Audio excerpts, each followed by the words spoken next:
Je m'appelle Amanda, j'ai 35 ans, et je suis la mère des plus adorables jumeaux de 10 ans, Jacques et Emma. Après mon divorce il y a 2 ans, nous avons emménagé chez mes parents, ce qui a semblé être une bénédiction au début. Travailler par quart de 12 heures en tant qu'infirmière pédiatrique signifiait que j'avais besoin d'aide, et ils l'ont offerte. Ma relation avec eux avait toujours été compliquée, mais j'ai essayé de faire en sorte que cela fonctionne. Puis mon frère, Steven, et sa femme, Melissa, ont eu leur petit garçon, et soudainement mes enfants sont devenus invisibles. Je n'aurais jamais imaginé que mes propres parents nous trahiraient si complètement. Si vous appréciez cette histoire, laissez un commentaire pour dire d'où vous la regardez et cliquez sur le bouton d'abonnement pour rejoindre notre famille de conteurs pour plus de drames de la vie réelle. Quand mon mari, David, et moi nous sommes séparés après 12 ans de mariage, j'étais anéanti, non seulement émotionnellement, mais aussi financièrement. Nous avions construit notre vie autour de son revenu d'ingénieur logiciel, tandis que je travaillais à temps partiel comme infirmière pour m'adapter à l'éducation de nos jumeaux. Le divorce m'a laissé avec une garde partagée, une pension alimentaire minimale, et le besoin soudain de travailler à plein temps pour subvenir à mes besoins et à ceux de mes enfants. Mes parents, Martha et Richard, ont offert leur maison comme solution temporaire. Juste le temps que tu te remettes sur pied, avait dit mon père en me tapotant l'épaule. J'étais reconnaissante malgré notre histoire compliquée. En grandissant, j'avais toujours été la responsable, celle qui suivait les règles et répondait aux attentes, tandis que mon jeune frère, Steven, était l'enfant chéri qui ne pouvait rien faire de mal. J'ai passé 8 ans à financer mes études d'infirmière, me spécialisant en pédiatrie parce que j'aimais travailler avec les enfants. Mon parcours n'était pas spectaculaire mais stable. Steven, d'un autre côté, a abandonné l'université, a lancé une entreprise technologique que mes parents ont financée, et gagnait maintenant un salaire à 6 chiffres à 32 ans. Le schéma de favoritisme était si profondément ancré que je ne le remarquais presque plus. Jacques et Emma étaient des enfants merveilleux, chacun avec sa propre personnalité distincte. Jacques était le créatif, toujours en train de dessiner ou de construire quelque chose, avec une sensibilité qui lui rendait parfois la vie difficile. Emma était ma petite athlète et avocate, franche et confiante, la première à se lever quand elle voyait quelque chose d'injuste. Ils réussissaient tous les deux bien à l'école malgré le bouleversement du divorce et du déménagement. Notre arrangement initial avec mes parents semblait positif. Ils ont transformé leur bureau en chambre pour les jumeaux, et j'ai pris la chambre d'amis. Je contribuais aux courses, faisais la plupart de la cuisine, et m'assurais que les enfants respectaient l'espace et les routines de leurs grands-parents. Je travaillais par quart de 12 heures à l'hôpital pour enfants, parfois de nuit, ce qui signifiait que mes parents aidaient pour les trajets scolaires lorsque c'était nécessaire. Le plan était d'économiser assez pour une caution et le premier mois de loyer de notre propre logement en 1 an. Je faisais attention à l'argent, prenant des gardes supplémentaires lorsque c'était possible et mettant de côté autant que je pouvais. Le marché immobilier dans notre région était cher, mais j'étais déterminé à redonner de la stabilité à mes enfants. Puis Steven et Melissa ont eu leur bébé, le petit Ethan, et tout a changé. Mes parents avaient toujours favorisé Steven, mais leur réaction à son bébé était tout autre chose. Ils ont transformé la salle à manger formelle en chambre de bébé, malgré le fait que Steven et Melissa avaient leur propre maison de 4 chambres de l'autre côté de la ville. Ils ont acheté du matériel de puériculture coûteux qui ne serait utilisé que lors des visites. Ma mère a commencé à annuler ses plans pour aider avec mes enfants si Steven avait besoin de quoi que ce soit. Ton frère a besoin de plus de soutien en ce moment, disait-elle. Il débute dans la parentalité. L'ironie que j'ai été une mère célibataire pendant 2 ans lui a irgendoué échappé. Au début, j'ai essayé d'être compréhensive. Les nouveaux bébés sont excitants, et c'était leur premier petit-fils. Jacques et Emma avaient été leurs seuls petits-enfants pendant 10 ans, alors peut-être qu'ils profitaient simplement de la nouveauté. J'ai encouragé mes enfants à être patients et gentils, expliquant que le petit Ethan avait besoin d'une attention particulière parce qu'il était si petit. Le favoritisme était subtil au début, des cadeaux de Noël nettement plus chers pour Ethan que pour mes enfants, des commentaires sur le fait qu'Ethan ressemblait trait pour trait à Steven bébé, tandis qu'on avait toujours dit que Jacques et Emma ressemblaient plus à leur père qu'à moi. De petites choses, mais elles se sont accumulées. J'ai essayé de compenser en créant des moments spéciaux juste pour nous. Nous allions au parc pendant mes jours de congé ou organisions des soirées cinéma dans ma chambre. J'ai commencé un tableau d'épargne sur le mur de ma salle de bain où les enfants pouvaient voir nos progrès vers l'obtention de notre propre logement. Juste quelques mois de plus, leur promettais-je. Nous aurons notre propre maison pour Noël. Mais alors que le printemps laissait place à l'été, la tension dans la maison a augmenté. Mes parents sont devenus de plus en plus critiques envers mes décisions parentales, de ce que je donnais à manger aux jumeaux à leurs heures de coucher en passant par le temps d'écran qu'ils étaient autorisés. Pendant ce temps, Steven et Melissa ne pouvaient rien faire de mal avec Ethan, même lorsqu'ils se présentaient avec des heures de retard pour le dîner de famille ou annulaient des plans à la dernière minute. Je marchais sur un fil, essayant de protéger mes enfants de la réalité que leurs grands-parents les traitaient différemment tout en essayant de maintenir un foyer paisible. J'avais besoin de l'aide de mes parents. Après tout, je ne pouvais pas me permettre une garde d'enfants en plus d'économiser pour notre déménagement. À la fin de l'été, mon compte d'épargne augmentait régulièrement. J'avais calculé qu'en novembre, j'aurais assez pour un modeste appartement de 2 chambres. Juste 3 mois de plus de patience, me disais-je. 3 mois de plus à me mordre la langue et à rappeler à mes enfants que nous étions des invités dans la maison de leurs grands-parents. 3 mois de plus à regarder mes parents choyer Ethan tout en reconnaissant à peine les réussites de Jack et Emma. Je n'avais aucune idée à quel point les choses allaient empirer avant la fin de ces 3 mois. La situation a dégénéré de façon spectaculaire en septembre lorsque Steven a convoqué une réunion de famille. Lui et Melissa étaient assis à la table de la cuisine de mes parents avec le bébé Ethan, habillé d'une tenue qui coûtait probablement plus que tout mon budget d'épicerie hebdomadaire. Nous avons une excellente nouvelle, a annoncé Steven, regardant nos parents plutôt que moi. Nous faisons enfin cette grande rénovation de notre maison, celle dont nous parlons depuis des lustres. Ma mère a joint les mains. C'est merveilleux, mon chéri. Le problème, c'est que, a poursuivi Melissa, faisant rebondir Ethan sur son genou, nous aurons besoin d'un endroit où rester pendant les travaux. Cela ne devrait durer que 6 à 8 semaines. Avant même que je puisse réaliser ce qui se passait, mon père hochait la tête avec enthousiasme. Vous resterez ici, bien sûr.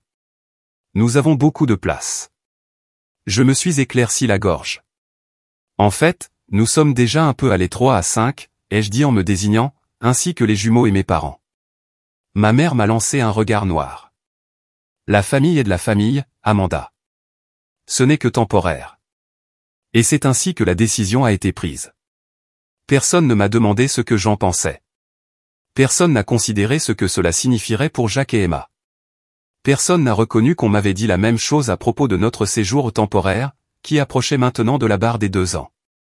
Steven et Melissa ont emménagé le week-end suivant. Mon père les a aidés à installer un lit de bébé portable dans leur chambre pour Ethan, bien qu'il n'ait jamais offert de m'aider à assembler les lits des jumeaux quand nous avons emménagé. Ma mère a vidé un placard entier pour les vêtements de Melissa, alors que mes affaires étaient restées dans des valises pendant des mois avant que j'achète finalement une petite commode pour moi. Les changements ont été immédiats et brutaux. Soudain, on a dit à Jack et Emma de parler moins fort toute la journée parce que Ethan fait la sieste. Leurs jouets, qui avaient été limités à leur chambre et à un petit coin du salon, étaient maintenant considérés comme du désordre et rangés à plusieurs reprises dans des boîtes. La télévision, qu'ils avaient été autorisés à regarder pendant 1 heure après l'école, était maintenant perpétuellement branchée sur les émissions que Melissa voulait regarder. Un soir, en rentrant d'une longue garde, j'ai trouvé Emma assise seule et contrariée sur le porche arrière. « Qu'est-ce qui ne va pas, ma chérie ?» ai-je demandé en m'asseyant à côté d'elle. « Mamie a dit que je faisais trop de bruit avec ma corde à sauter dans le jardin », a-t-elle reniflé. Mais Ethan ne dormait même pas. Il était dans le salon avec tante Melissa. Elle ne voulait juste pas m'entendre compter mes sauts. Cette même semaine, Jack est rentré de l'école, excité par un projet artistique sur lequel il avait travaillé. Il avait été sélectionné pour représenter sa classe à une exposition à l'échelle du district. Quand il a essayé de le montrer à ma mère, elle l'a repoussé d'un geste de la main. « Pas maintenant, Jack. » J'aide Melissa à choisir de nouveaux rideaux pour leur maison. J'ai vu le visage de mon fils se décomposer, et quelque chose en moi s'est durci. Cette nuit-là, après que les enfants se soient endormis, j'ai essayé d'avoir une conversation avec mes parents. Je comprends que Steven et sa famille ont besoin d'aide en ce moment, ai-je commencé prudemment, mais je suis préoccupé par la façon dont Jack et Emma sont traités. Ils ont l'impression de ne plus être importants. Mon père a froncé les sourcils. Ils sont trop sensibles.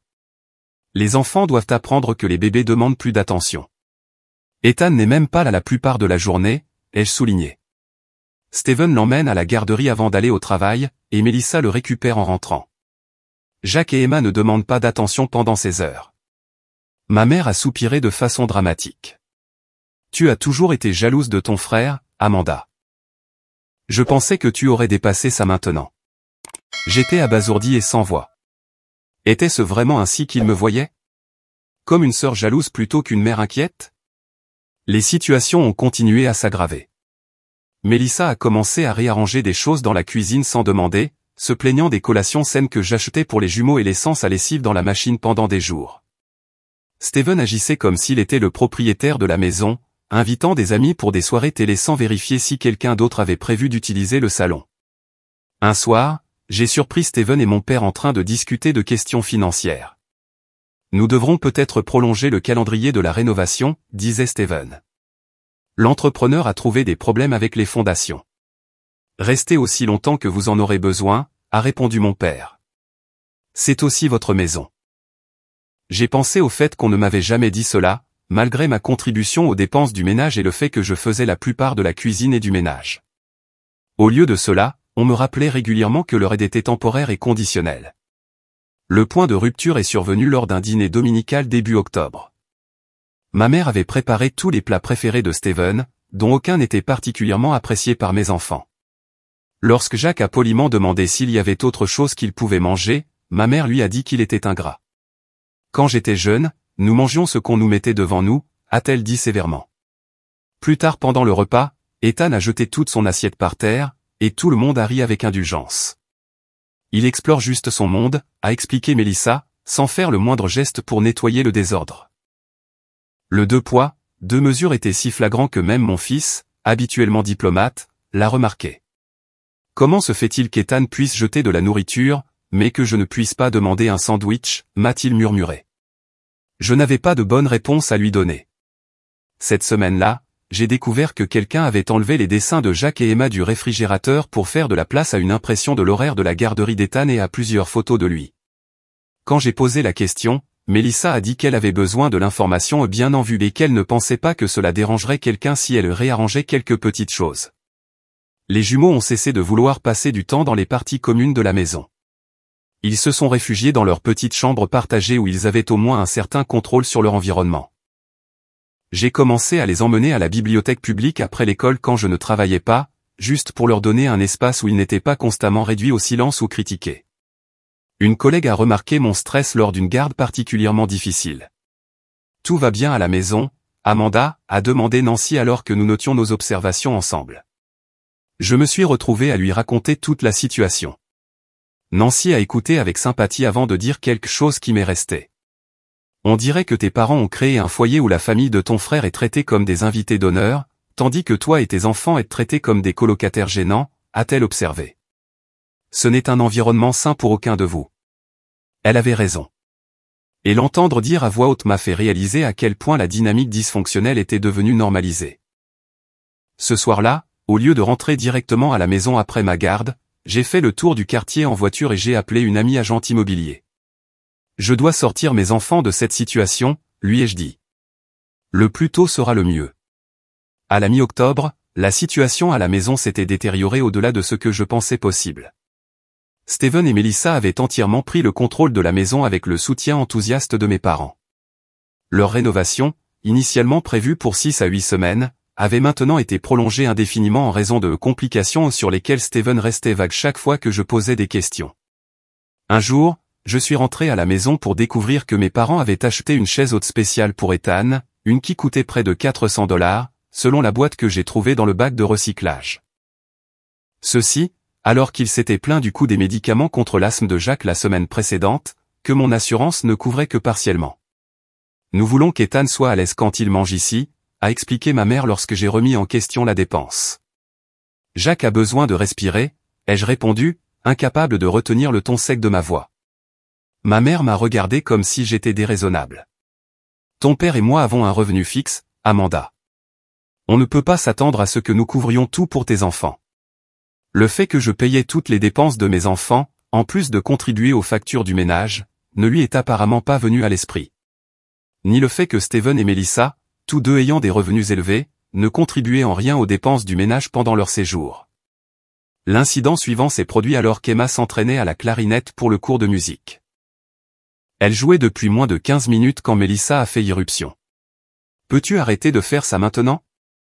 Ethan essaie de faire la sieste et j'ai un appel important dans 10 minutes. Emma s'est excusée et a rangé son instrument, mais m'a dit plus tard en larmes qu'elle s'était entraînée à l'heure exacte que son professeur de musique avait prévue pour leur séance de pratique virtuelle.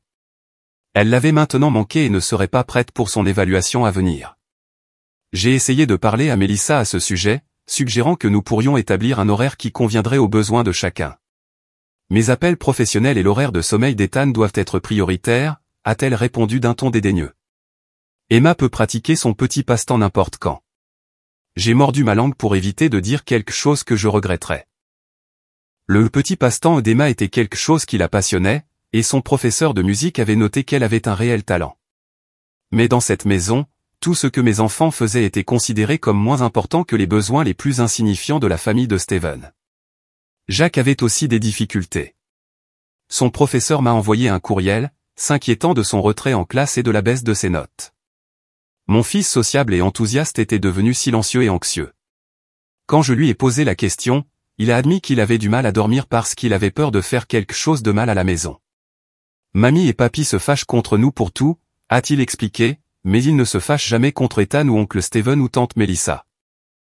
J'ai pris des gardes supplémentaires à l'hôpital, en partie pour gagner plus d'argent pour notre fuite et en partie pour éviter la tension à la maison.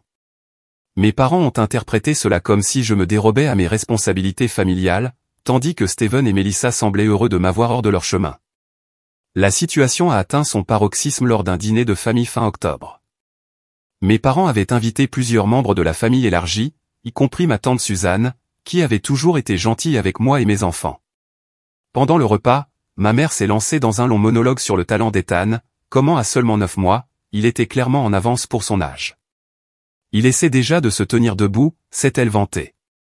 Steven aussi a marché tôt. Certains enfants ont simplement cette capacité athlétique naturelle. Elle s'est ensuite tournée vers Jacques et a ajouté, « C'est dommage que tu n'aies pas hérité de ça. Du côté de ton père, David a toujours été athlétique, n'est-ce pas ?» J'ai vu le visage de Jacques se décomposer avant qu'il ne se reprenne soigneusement. L'implication était claire, tous les traits positifs que mes enfants possédaient venaient de leur père ou étaient malgré mon influence, tandis que les dons d'Ethan étaient clairement hérités de la lignée génétique supérieure de mon frère. Tante Suzanne a croisé mon regard de l'autre côté de la table, son expression inquiète. Après le dîner, elle m'a prise à part. « Depuis combien de temps est-ce comme ça ?» a-t-elle demandé doucement. « Ça a toujours été comme ça dans une certaine mesure, ai-je admis.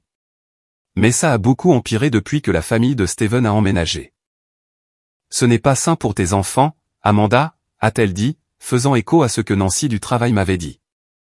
Ils méritent mieux que d'être traités comme des membres de seconde zone de leur propre famille. J'ai hoché la tête, les larmes aux yeux. J'y travaille, les jeux assurés. J'ai un plan. Et c'était vrai. Dans les semaines qui ont suivi ma conversation avec Nancy, j'avais rencontré mon ami agent immobilier pendant mes pauses déjeuner. Nous avions visité plusieurs propriétés en location, et j'avais trouvé une petite maison de 3 chambres à seulement 10 minutes de l'hôpital et dans le même district scolaire que celui que les jumeaux fréquentaient actuellement. Le loyer était à la limite supérieure de ce que je pouvais me permettre, mais j'avais été approuvé sur la base de mon historique d'emploi stable et de mon excellent score de crédit. J'avais signé le bail la semaine précédente mais je ne l'avais dit à personne, pas même à Jacques et Emma. Je ne voulais pas leur donner de faux espoirs tant que tout ne serait pas finalisé. La maison serait disponible pour emménager le 1er novembre, dans une semaine à peine. J'avais secrètement commandé des meubles essentiels à livrer à cette date et j'avais mis les services publics à mon nom. Ma tante m'a serré la main. « Fais-moi savoir si tu as besoin de quoi que ce soit », a-t-elle dit. Je suis préoccupé par cette situation depuis un certain temps. Son soutien signifiait plus qu'elle ne le savait. J'avais commencé à remettre en question mes propres perceptions, me demandant si j'étais trop sensible ou jalouse comme le suggéraient mes parents. Avoir une confirmation extérieure que la situation était aussi mauvaise que je le pensais m'a donné le dernier élan de confiance dont j'avais besoin. Le lendemain matin, j'ai entendu Steven et mon père discuter d'arrangements plus permanents. L'entrepreneur dit que ça pourrait prendre encore 3 mois, disait Steven. Et honnêtement, avec le bébé, il serait peut-être plus logique de rester simplement pendant les fêtes. Tu sais que tu es toujours le bienvenu, a répondu chaleureusement mon père. C'est ta maison. Je me suis demandé si l'un d'eux se souvenait qu'on m'avait dit que mon séjour était temporaire, qu'on s'attendait à ce que je trouve mon propre logement le plus rapidement possible. Le deux poids, deux mesures était si flagrant, qu'il aurait été risible s'il ne brisait pas le cœur de mes enfants. Ce soir-là, j'ai emmené les jumeaux manger une glace après le dîner, ce que nous faisions rarement les soirs de semaine. Je voulais passer du temps seul avec eux, loin de l'atmosphère tendue de la maison. J'ai besoin que vous sachiez tous les deux quelque chose d'important, leur ai-je dit pendant qu'ils savouraient leurs friandises. Peu importe ce que mamie et papy disent ou font, vous êtes deux personnes extraordinaires et précieuses. La façon dont ils vous traitent n'est pas due à quelque chose que vous avez fait de mal. Emma, toujours perspicace, a étudié mon visage. Allons-nous bientôt déménager? J'ai été surprise par sa perspicacité. Qu'est-ce qui te fait dire ça? Tu as pris beaucoup plus de garde, a-t-elle dit. Et tu sembles différente ces derniers temps, moins triste et plus déterminée. La vérité sort de la bouche des enfants. Ma fille avait vu le changement en moi avant que je ne l'ai pleinement reconnu moi-même. Continuez simplement à être vos merveilleux vous-même encore un peu plus longtemps, leur ai-je dit, pas tout à fait prête à révéler mon plan. Pouvez-vous faire ça pour moi? Ils ont tous les deux hoché la tête, et j'ai vu une lueur d'espoir dans leurs yeux qui avaient disparu depuis trop longtemps. Quand nous sommes rentrés à la maison, Mélissa se plaignait bruyamment des sacs à dos des jumeaux qui se trouvaient dans le couloir, malgré le fait que la poussette, le sac à langer et divers jouets d'Ethan étaient éparpillés dans les parties communes de la maison. Les enfants doivent apprendre à ranger après eux, m'a-t-elle sermonné comme si elle était l'experte en éducation et moi une novice. J'ai souri avec crispation et j'ai aidé les enfants à déplacer leurs affaires, me rappelant que nous n'avions plus qu'à endurer cela que quelques jours de plus. Je n'avais aucune idée que la situation était sur le point d'exploser d'une manière qui me forcerait la main encore plus tôt que prévu. Le mardi suivant, j'étais prévu pour une garde de 12 heures à l'hôpital. C'était une journée particulièrement chargée dans le service de pédiatrie avec 3 nouvelles admissions et une pénurie de personnel qui m'a obligé à couvrir plus de patients que d'habitude. J'ai à peine eu le temps de vérifier mon téléphone pendant ma courte pause déjeuner, mais quand je l'ai fait, j'ai vu plusieurs SMS manqués de Jacques et Emma. De Jacques, maman, il se passe quelque chose de bizarre. Papy et oncle Steven déplacent nos affaires. D'Emma, mamie dit qu'on doit déménager au sous-sol. Ce n'est pas juste. De Jacques, maman, s'il te plaît, rentre à la maison. Ils ont descendu toutes nos affaires. D'Emma, je déteste cet endroit. Le sous-sol est froid et dégoûtant et il y a des araignées. Mon cœur battait la chamade alors que j'appelais rapidement à la maison. Pas de réponse. J'ai essayé les téléphones des 2 enfants. Pas de réponse. Finalement, j'ai envoyé un SMS à Emma, je serai à la maison dès que je le pourrai. Restez calme. Je vous aime tous les deux. J'ai parlé à ma superviseure, expliquant l'urgence familiale. Elle a été compréhensive et a organisé une couverture pour mes 4 heures restantes. Même ainsi, il m'a fallu une autre heure pour transférer mes patients et remplir la documentation critique avant de pouvoir partir. Le trajet de retour a été les 20 minutes les plus longues de ma vie. Mon esprit s'emballait de possibilités, aucune d'entre elles n'étant bonne. Mes parents avaient-ils vraiment déplacé mes enfants au sous-sol, le sous-sol non aménagé et mal isolé qui avait des infiltrations d'eau occasionnelles lorsqu'il pleuvait beaucoup? Quand je suis arrivé dans l'allée, j'ai pris une profonde inspiration, essayant de me calmer avant d'entrer.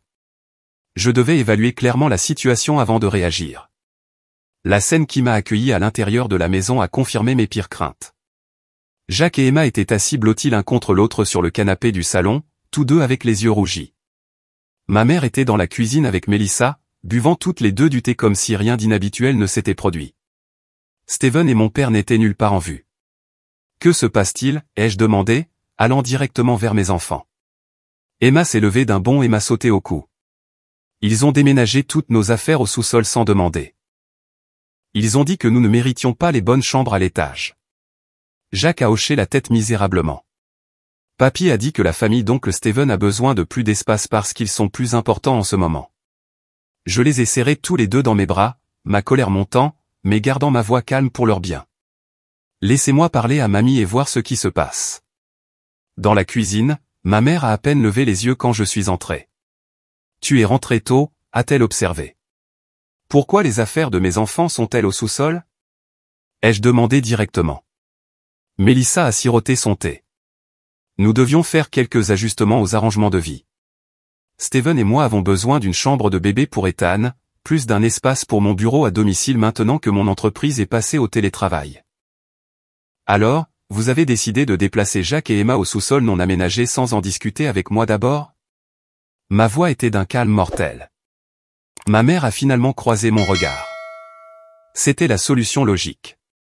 Les enfants sont plus grands et peuvent s'adapter plus facilement qu'un bébé. De plus, notre autre petit-fils mérite les meilleures chambres. Il est là toute la journée pendant que tes enfants sont à l'école. La cruauté désinvolte de sa déclaration m'a coupé le souffle. Mes enfants méritent un espace sûr et confortable tout autant qu'Ethan. Ne sois pas si dramatique, Amanda, a rejeté ma mère. Le sous-sol est parfaitement bien. Nous y avons mis leur lit et tout. Le sous-sol a de la moisissure dans un coin, il fait un froid glacial la nuit, et le plafond n'est pas fini, ai-je souligné. Sans oublier qu'il n'y a qu'une petite fenêtre qui ne s'ouvre même pas correctement. Ils s'en sortiront, a dit ma mère avec finalité. La famille signifie faire des sacrifices. Apparemment, dans son esprit, famille signifiait seulement que mes enfants devaient se sacrifier, jamais ceux de Steven. À ce moment-là, mon père et mon frère sont entrés par la porte de derrière. Oh, bien.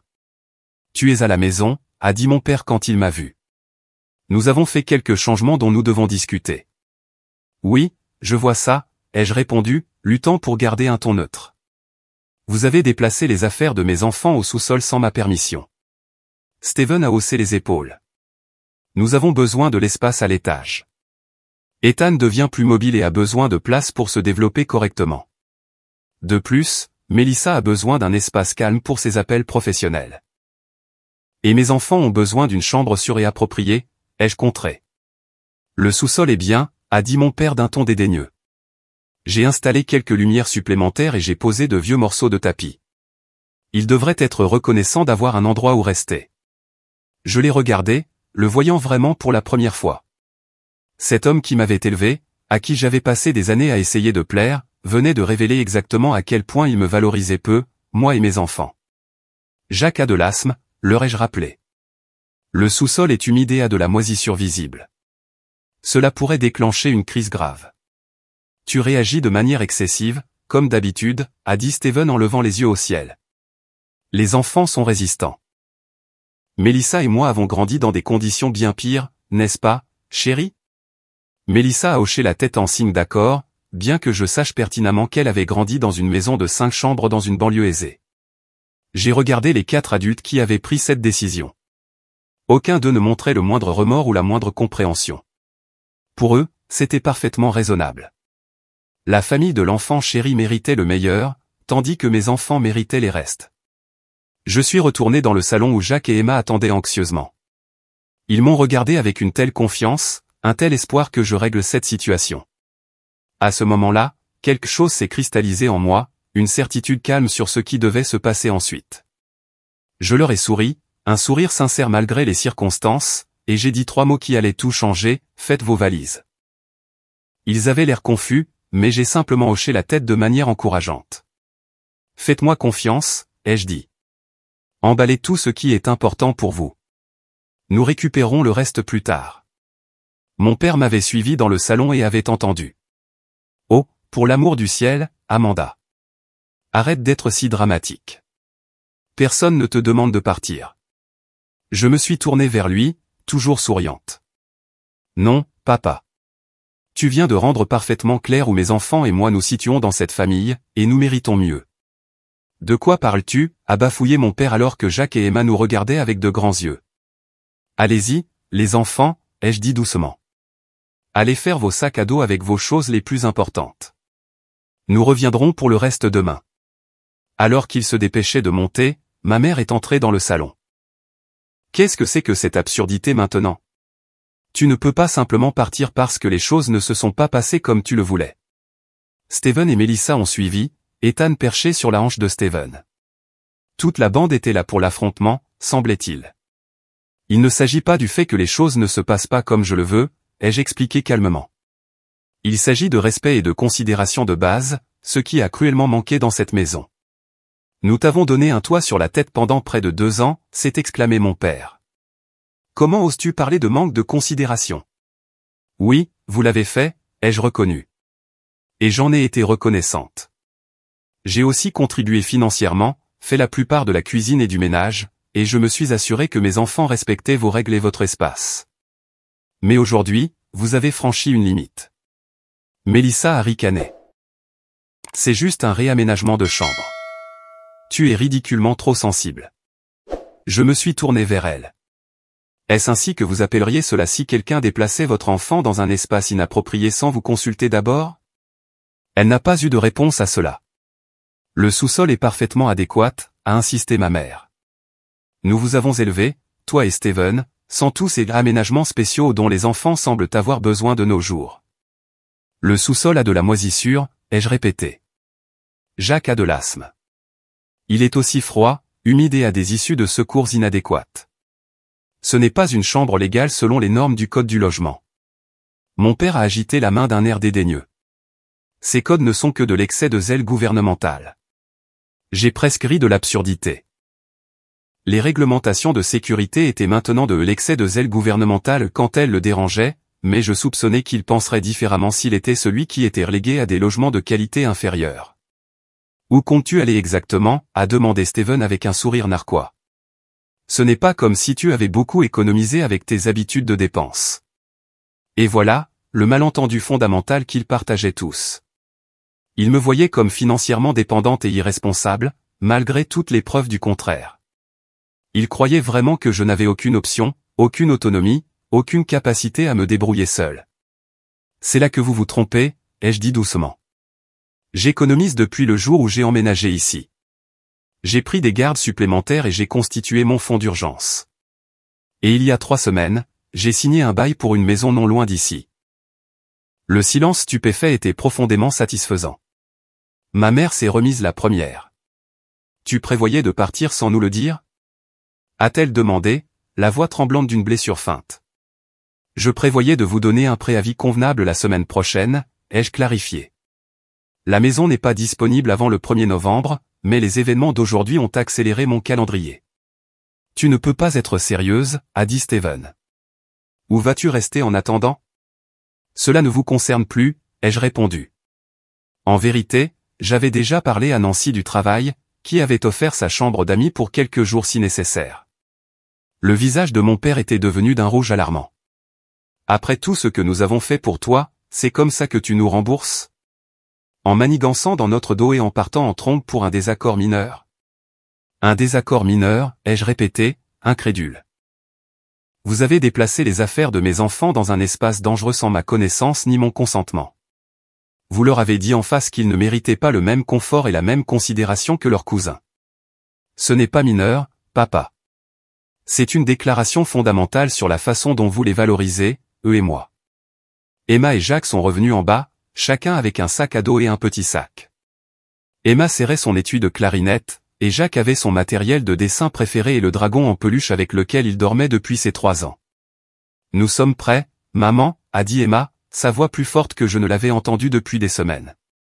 C'est ridicule, a déclaré ma mère. Tu ne peux pas sérieusement partir maintenant. Si, nous partons, ai-je confirmé. Nous reviendrons demain pour récupérer le reste de nos affaires quand tout le monde aura eu une chance de se calmer. Si tu franchis cette porte, ne t'attends pas à être accueilli à bras ouverts, a menacé mon père. Je l'ai regardé tristement. J'ai cessé d'espérer cela il y a longtemps, papa. Steven s'est avancé, réalisant soudain que cela se produisait réellement. Allez, sœurette. Parlons-en rationnellement. Il n'est pas nécessaire de faire une scène devant les enfants. Mes enfants ont déjà vu exactement où ils se situent dans la hiérarchie de cette famille, ai-je répondu. Il n'y a plus rien à discuter ce soir. J'ai aidé Jacques et Emma à mettre leurs sacs dans la voiture pendant que ma famille regardait depuis le porche, les expressions allant de la colère à l'incrédulité. Ils avaient été si certains de leur pouvoir sur moi, si confiants en ma dépendance, qu'ils ne pouvaient pas assimiler la réalité de mon départ. Alors que je démarrais la voiture, ma mère s'est précipitée vers ma fenêtre. Amanda, s'il te plaît, tu réagis de manière excessive. Reviens à l'intérieur et nous trouverons une solution. Nous parlerons demain, ai-je dit fermement, quand je viendrai chercher nos affaires. Mais où irez-vous, a-t-elle demandé, une inquiétude sincère perçant enfin son indignation. Quelque part où mes enfants sont valorisés, ai-je répondu simplement et je suis parti. Dans le rétroviseur, je pouvais voir Jacques et Emma regarder la maison qui avait été notre foyer pendant près de 2 ans. Pas avec tristesse, ai-je réalisé, mais avec soulagement. Est-ce qu'on déménage vraiment dans notre propre maison, a demandé Jacques avec prudence. Presque, lui ai-je dit. Une maison nous attend, mais nous ne pouvons pas y emménager avant la semaine prochaine. Ce soir, nous allons rester chez mon amie Nancy du travail. Est-ce à cause de ce que papy et mamie ont fait, a demandé Emma. J'ai choisi mes mots avec soin. C'est parce que nous méritons de vivre quelque part où tout le monde est traité avec respect et gentillesse. Je prévoyais que nous déménagions depuis un certain temps, mais oui, ce qui s'est passé aujourd'hui m'a fait réaliser que nous devions partir plus tôt.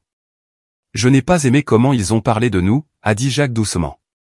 Comme si nous n'étions pas importants. Mon cœur s'est un peu brisé à ces mots. Vous êtes tous les deux incroyablement importants, leur ai-je assuré. Et quiconque ne peut pas le voir ne mérite pas de vous avoir dans sa vie.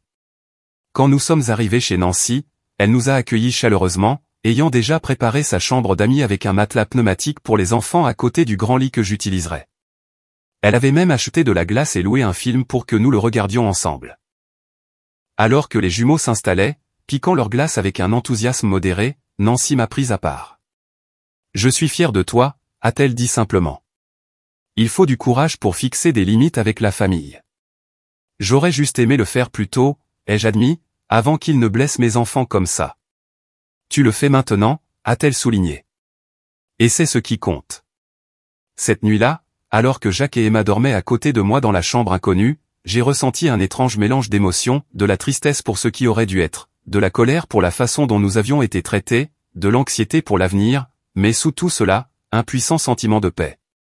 Pour la première fois depuis des années, je m'étais défendu, moi et mes enfants, sans hésiter ni douter. Demain apporterait de nouveaux défis, récupérer nos affaires, affronter l'inévitable manipulation émotionnelle, finaliser les arrangements pour notre nouvelle maison. Mais ce soir, en regardant mes enfants dormir paisiblement, je savais avec une certitude absolue que j'avais pris la bonne décision. Nous nous libérions enfin. Le lendemain matin, j'ai appelé pour prendre un jour de congé personnel au travail. Nancy a proposé de laisser les jumeaux avec elle pendant que je retournais chez mes parents pour récupérer nos affaires, mais j'ai refusé. Ils ont besoin de vivre cela jusqu'au bout, ai-je expliqué. Il est important pour eux de savoir que nous faisons cela ensemble. Nous sommes arrivés chez mes parents à 10 heures du matin, quand je savais que tout le monde serait à la maison. Mon père a ouvert la porte avec une mine renfrognée qui s'est légèrement adoucie quand il a vu les jumeaux. « Tu viens t'excuser pour ton caprice ?» m'a-t-il demandé. « Non » ai-je répondu calmement. « Nous sommes venus chercher nos affaires. » Son visage s'est de nouveau durci. « Ta mère a été bouleversée toute la nuit à cause de ton départ spectaculaire. »« Je suis désolé qu'elle soit bouleversée » ai-je dit, et je le pensais. Malgré tout, je ne voulais pas blesser mes parents, je devais simplement protéger mes enfants. Mais nous déménageons quand même. Il s'est écarté à contre-cœur pour nous laisser entrer. Ma mère était assise dans le salon, les yeux rougis par les pleurs ou le manque de sommeil. Steven et Melissa étaient remarquablement absents. « Où sont Steven et Melissa ?» ai-je demandé. « Ils ont emmené Ethan au parc » a répondu ma mère. « Ils ont pensé que ce serait moins stressant s'ils n'étaient pas là pendant que tu prenais tes affaires. » Au moins, ils avaient montré cette considération. « Jacques, Emma, allez faire vos valises » ai-je ordonné. « Rappelez-vous ce dont nous avons parlé dans la voiture. Prenez juste ce dont vous avez besoin et ce que vous aimez. Nous pourrons remplacer le reste. » Alors qu'il montait, ma mère s'est tournée vers moi. « Je ne peux pas croire que tu nous fasses ça. »« Je ne vous fais rien » l'ai-je corrigé. « Je fais quelque chose pour mes enfants et pour moi-même. »« Nous t'avons tout donné » a-t-elle insisté. « Un endroit où rester quand tu n'avais nulle part où aller, de l'aide avec les enfants, un soutien émotionnel pendant ton divorce. Et j'en ai été reconnaissante, ai-je reconnu. Mais cela ne signifie pas que mes enfants doivent être traités comme moins importants qu'Ethan. Nous n'avons jamais dit ça, a-t-elle protesté. Vous n'aviez pas besoin de le dire. Vos actions l'ont rendu parfaitement clair. Mon père nous a rejoints, faisant les 100 pas dans la pièce. C'est à propos de Steven, n'est-ce pas? Tu as toujours été jalouse de lui. J'ai secoué la tête. Il ne s'agit pas de Steven. Il s'agit de Jacques et Emma qui ont été déplacés dans un sous-sol dangereux sans ma connaissance ni mon consentement. Il s'agit du fait que vous avez explicitement déclaré qu'Ethan méritait les meilleures chambres simplement parce qu'il est le fils de Steven. Tu déformes nos paroles, a accusé ma mère. Vraiment? Vous avez dit, et je cite, « Notre autre petit-fils mérite les meilleures chambres ». Que vouliez-vous dire exactement par là, si ce n'est que mes enfants méritent moins? Elle n'a pas eu de réponse. Je suis monté pour aider les jumeaux à faire leurs valises. La plupart de leurs vêtements tenaient dans 2 grandes valises que j'avais apportées. Jacques a soigneusement emballé ses livres préférés et le kit de science qu'il avait reçu pour son anniversaire. Emma a emballé son équipement de sport et la boîte à bijoux que son père lui avait offerte à Noël dernier. Quand nous sommes redescendus avec le premier chargement, mon père attendait près de la porte. « Où allez-vous exactement » a-t-il exigé. « Cette mystérieuse maison que tu prétends avoir louée. » Nous restons chez une amie jusqu'à ce que notre maison soit prête la semaine prochaine, ai-je expliqué, bien que je ne lui doive pas cette information. Et comment comptes-tu exactement payer un loyer avec ton salaire d'infirmière, a-t-il demandé avec scepticisme. La condescendance dans son ton a fait quelque chose craquer en moi. J'ai posé les sacs que je portais et je lui ai fait face directement. Papa, je gagne 65 000 $ par an en tant qu'infirmière pédiatrique. J'ai un excellent crédit, peu de dettes, et j'économise systématiquement depuis près de 2 ans. Je suis tout à fait capable de subvenir aux besoins de ma famille sans votre aide. Il avait l'air vraiment surpris. Il m'est venu à l'esprit qu'il n'avait aucune idée de ce que je gagnais ou de la façon dont je gérais mes finances. Il avait simplement supposé que j'avais des difficultés financières parce que cela correspondait à son récit sur moi. Le marché locatif est extrêmement tendu en ce moment, a interjeté ma mère. Comment as-tu même trouvé un endroit? Je cherche depuis des mois, ai-je dit. J'ai des amis et des contacts. Ce n'est pas parce que je ne vous ai pas parlé de mes plans que je n'en avais pas, nous avons fait plusieurs allers-retours pour tout charger dans ma voiture. Mes parents regardaient en silence, la réalité de notre départ s'installant enfin. Quand nous avons emballé tout ce que nous voulions prendre, j'ai fait un dernier tour pour m'assurer que nous n'avions rien oublié d'important. Dans la cuisine, j'ai trouvé ma mère en train de faire du café, ses mouvements mécaniques. Nous partons maintenant, lui ai-je dit. Elle s'est tournée vers moi, les yeux remplis de larmes. Je ne comprends pas pourquoi tu fais ça. Nous sommes une famille. Oui, nous le sommes, ai-je convenu. Et c'est pourquoi ça fait si mal. La famille devrait faire en sorte que chacun se sente valorisé et respecté. Jacques et Emma ne se sont pas sentis ainsi ici depuis longtemps. Ce n'est pas vrai, a-t-elle protesté faiblement. Maman, hier, vous leur avez dit qu'ils ne méritaient pas la même qualité de logement que leurs cousins. Comment penses-tu que cela les a fait se sentir? Elle a détourné le regard. Nous ne le pensions pas comme ça. Comment auriez-vous pu le penser autrement? Elle n'a pas eu de réponse. Alors que nous nous préparions à partir, mon père a fait une dernière tentative. C'est une erreur, Amanda. Tu laisses ta fierté entraver ce qui est le mieux pour tes enfants. Non, papa. Pour la première fois depuis longtemps, je mets ce qui est le mieux pour mes enfants avant tout le reste, y compris ton approbation. Jacques et Emma ont dit des au revoir guindés à leurs grands-parents. Je pouvais voir qu'ils étaient en conflit, ayant été élevés pour respecter et aimer ces personnes qui les avaient blessés si nonchalamment. En partant, Emma a demandé, « Reverrons-nous jamais papy et mamie ?» Oui, les jeux assurés. Mais les choses seront différentes. Nous leur rendrons visite selon nos conditions, lorsque nous serons traités avec respect. Les jours suivants chez Nancy ont été paisibles. Les jumeaux semblaient plus légers, plaisantant et jouant comme je ne les avais pas vus depuis des mois. J'ai pris un jour de congé pour finaliser les détails de notre nouvelle maison, rencontrant le propriétaire pour obtenir les clés plus tôt afin que nous puissions emménager nos affaires avant la date officielle de début du bail. La maison était petite mais parfaite pour nous, 3 chambres, un petit jardin et une cuisine avec beaucoup de lumière naturelle. Elle se trouvait dans notre district scolaire, donc les jumeaux n'auraient pas à changer d'école, et assez proche de l'hôpital pour que mon trajet soit en fait plus court que depuis la maison de mes parents. Le vendredi, nous avons emménagé nos affaires. Nancy et plusieurs autres collègues sont venus aider, transformant ce qui aurait pu être une journée stressante en quelque chose qui ressemblait à une célébration. Le soir, les lits étaient faits, la cuisine était fonctionnelle et le salon avait assez de meubles pour que nous puissions nous asseoir confortablement. Cette nuit-là, après avoir commandé une pizza et que les jumeaux se soient couchés dans leur propre chambre pour la première fois en près de 2 ans, je me suis assise seule dans mon nouveau salon et je me suis enfin laissé pleurer. Pas de tristesse, bien qu'il y en ait eu un peu, mais de soulagement et d'un sentiment d'accomplissement doux amer. Mon téléphone avait vibré de messages de mes parents toute la journée, allant d'accusations colériques à des appels larmoyants pour que je rentre à la maison. Je n'avais répondu qu'une seule fois pour leur faire savoir que nous étions en sécurité et installés et que je les contacterais quand je serais prête à parler davantage. Le lundi suivant, mes parents se sont présentés sans prévenir à notre nouvelle maison. Je venais de rentrer après avoir déposé les jumeaux à l'école et je me préparais à partir pour ma garde.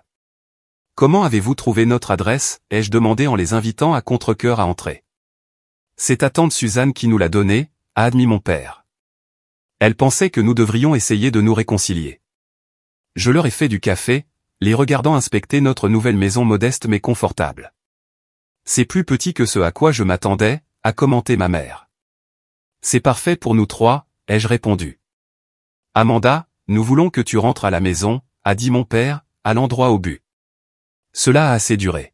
« C'est notre maison maintenant », ai-je dit fermement. « Mais les enfants ont besoin de leurs grands-parents », a insisté ma mère. « Et de leur oncle et de leurs cousins. Ce dont ils ont besoin, c'est d'être traités avec respect et amour, ai-je contré. Quand vous pourrez fournir cela de manière constante, vous serez les bienvenus dans leur vie. Nous les avons toujours aimés, a protesté ma mère. L'amour n'est pas seulement un sentiment, maman. C'est la façon dont tu traites les gens.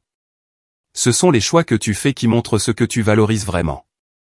Ils sont restés près d'une heure, alternant entre le chantage affectif, les appels à l'unité familiale et, finalement, une reconnaissance à contre-cœur qu'ils avaient peut-être été insensibles.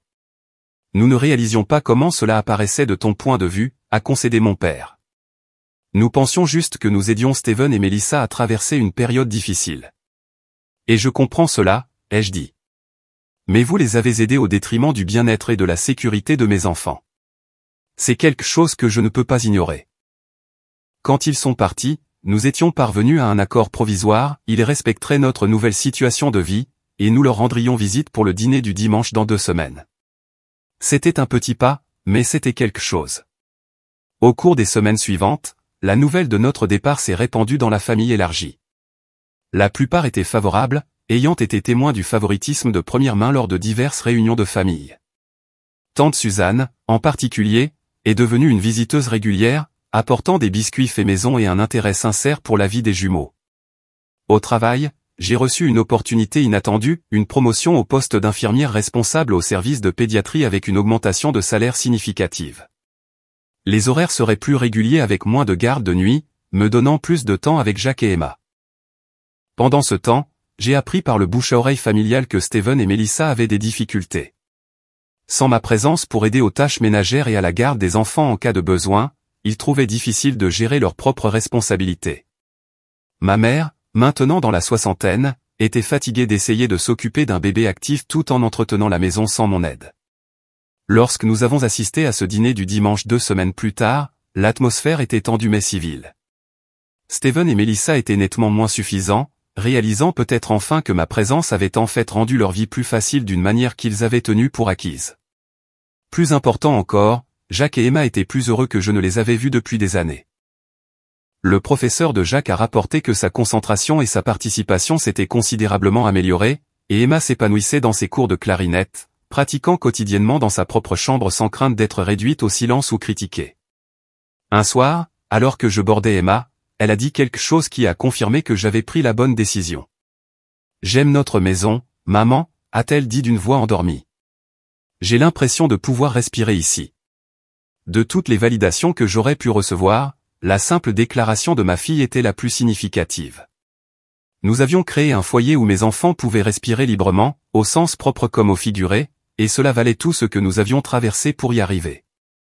6 mois après notre départ brutal de la maison de mes parents, nos vies s'étaient transformées d'une manière que j'aurais à peine pu imaginer.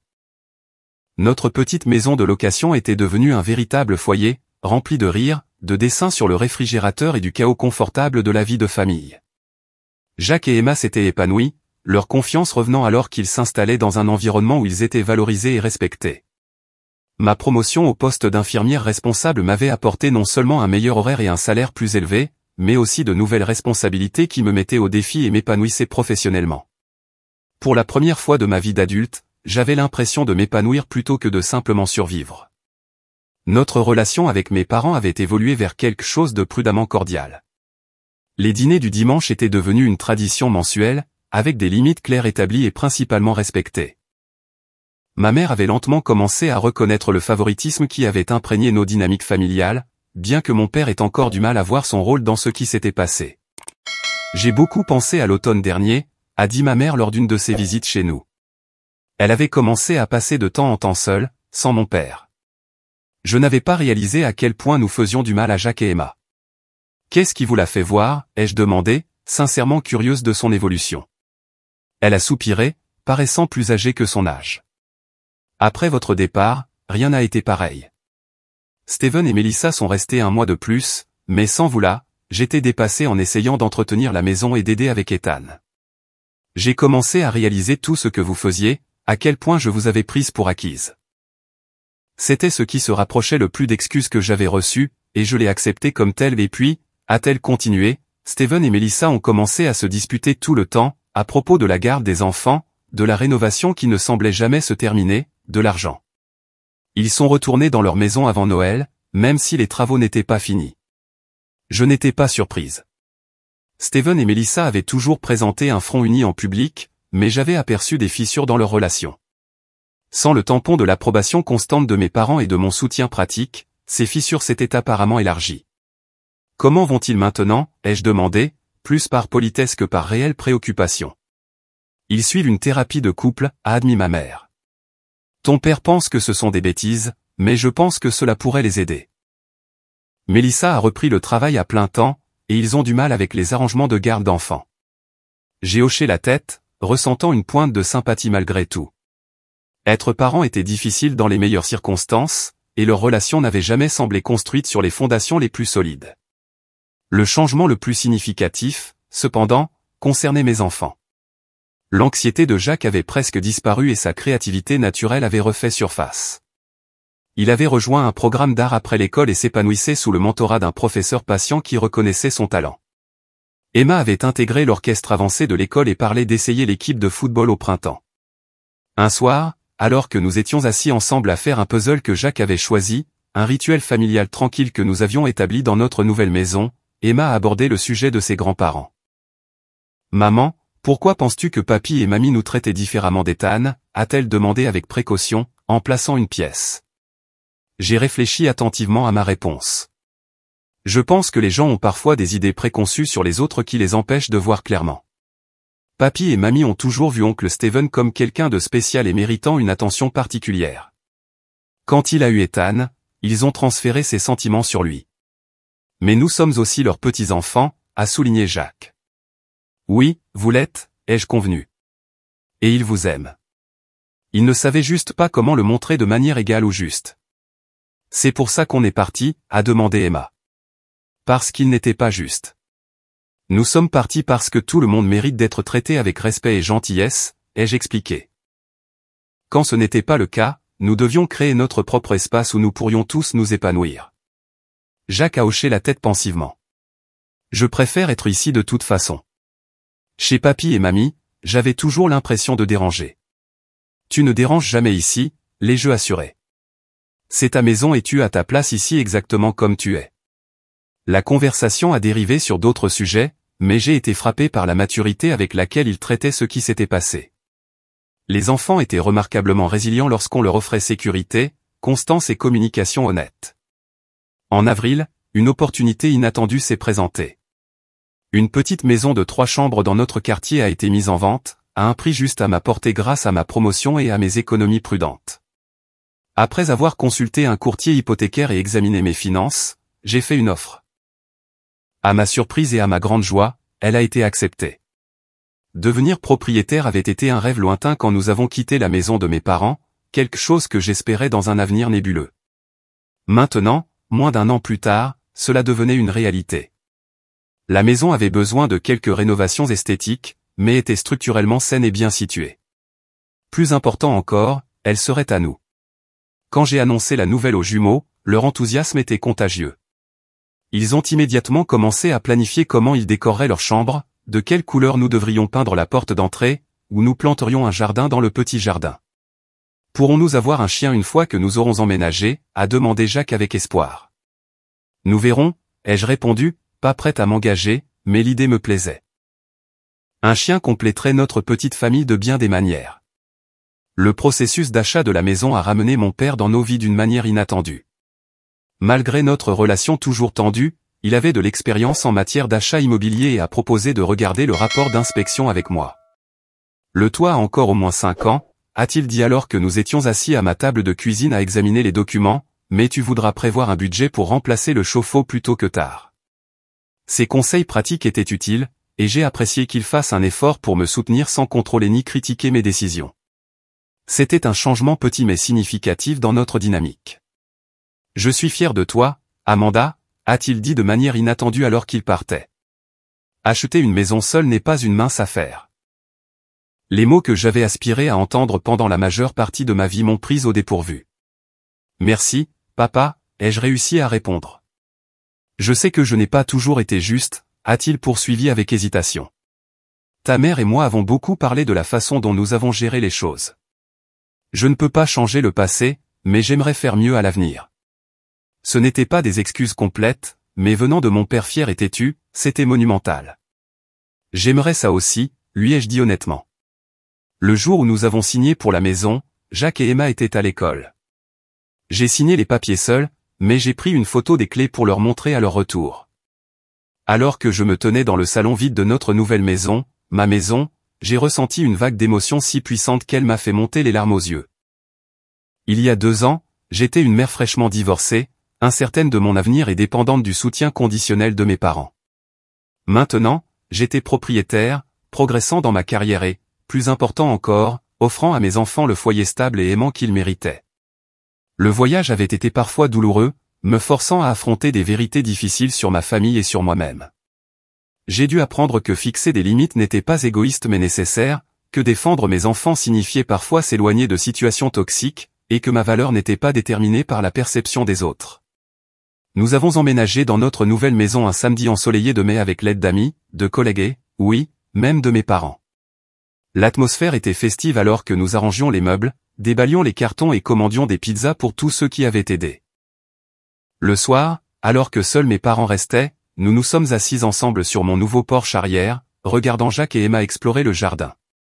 C'est une bonne maison, a dit ma mère doucement. Tu as bien réussi, Amanda. Merci, ai-je répondu, acceptant le compliment sans réserve ni doute. Alors que le soleil se couchait sur notre premier jour dans notre nouvelle maison, j'ai réfléchi au parcours qui nous avait menés ici. La douleur de cette journée d'octobre, où mes enfants avaient été jugés moins méritants que leurs cousins, s'était transformée en catalyseur d'un changement positif. Parfois, les plus grandes trahisons mènent au départ les plus nécessaires. Ce qui avait semblé être une fin, le jour où nous avons fait nos valises et quitté la maison de mes parents, avait en fait été un commencement de respect de soi, de véritable indépendance, de montrer à mes enfants ce que signifie se défendre et défendre ceux que l'on aime. La famille, avais-je appris, ne se résumait pas seulement au sang ou à l'obligation. Il s'agissait de respect mutuel, de gentillesse constante et du choix de valoriser chaque personne pour ce qu'elle était vraiment. Mes enfants et moi avions créé notre propre unité familiale, forte et solidaire, et nous avions ouvert notre cercle pour y inclure ceux qui nous traitaient avec la dignité que nous méritions. En bordant les jumeaux ce soir-là dans leur propre chambre, dans notre propre maison, j'ai ressenti un profond sentiment de paix. Nous avions traversé la tempête et nous nous étions enfin retrouvés sur un terrain solide. Avez-vous déjà dû prendre une décision difficile pour protéger le bien-être de votre famille? J'adorerais lire vos histoires dans les commentaires ci-dessous. Si cela a résonné en vous, veuillez donner un pouce levé à cette vidéo et vous abonner pour entendre d'autres histoires de la vie réelle sur la manière de surmonter les défis familiaux. Rappelez-vous, parfois la chose la plus courageuse que vous puissiez faire est de faire vos valises et de créer la vie que vous et vos enfants méritez. Merci de votre écoute, et puissiez-vous toujours trouver le courage de défendre ce qui est juste, surtout quand c'est difficile.